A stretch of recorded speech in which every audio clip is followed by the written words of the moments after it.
Aldous Huxley said that philosophy is really fundamental. People don't understand how fundamental it is.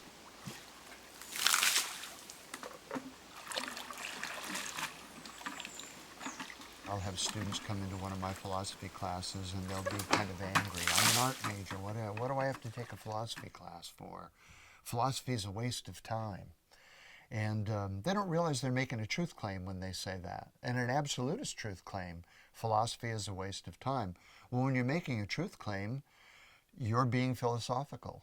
So I'll say, oh, you mean philosophy is a waste of time in your philosophy?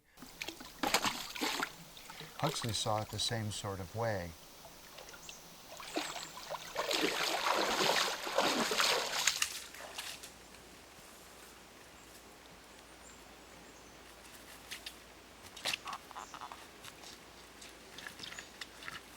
The French philosopher Maurice Merleau-Ponty once said, because we're present to a world, we're condemned to meaning. And what he meant by that was all of us are born into a world and we're in a dialectical relationship to it. There's an other, there's me, and then there's you, and there's the world outside of me that you're part of. That relationship to the world causes us to ask the big questions of life. What is our relationship to the other species? Why am I here? Is there a reason for me to be here? Is there a purpose and a direction? Different cultures have answered those big questions different ways.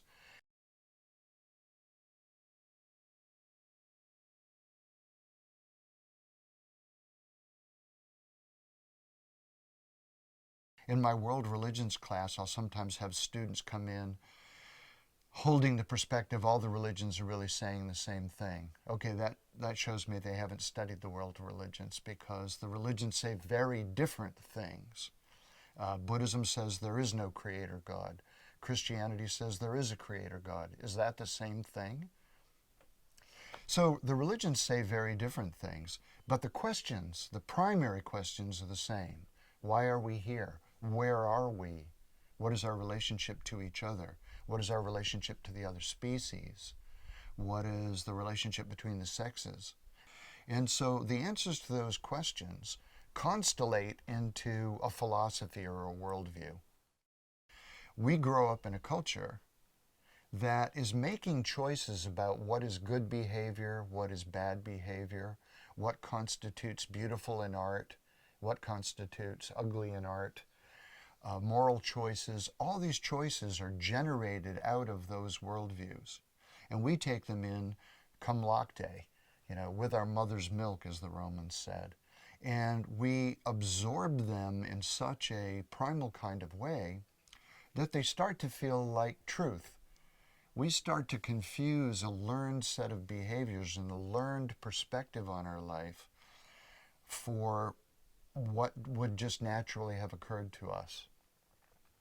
That causes a lot of problems between cultures and between individuals. People start arguing about confusing their perspective with reality.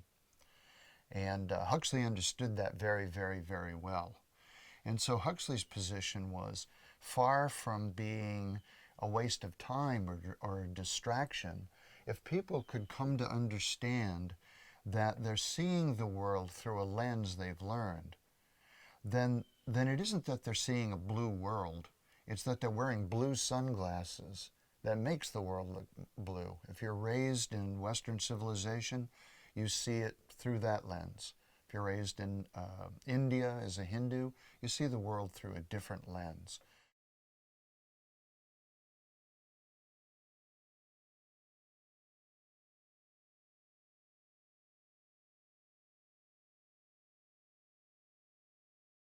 It's happening on such a preconscious level that out of all this smorgasbord of information that's coming at me, I'm selecting what to pay attention to and what's important. Who's to say you're making right choices? Whose yardsticks of what's important are the correct ones? That's a very, very big question to ask. And when you understand that you are making choices, then you can start taking responsibility for those choices. one of the delightful things about the human mind. On one level, we feel defeated that we're such a creature of habit, and we can be conditioned so strongly to see the world in ways that would cause us to create genocide of other members of our species and think that was a good choice. But because we're conditionable, we can be reconditioned. We can make other choices and choose other values and choose other paradigms of philosophy that might generate more harmony between us, more inner peace for us, a much more commodious relationship to the physical world around us. And that's what Huxley was all about. Voila.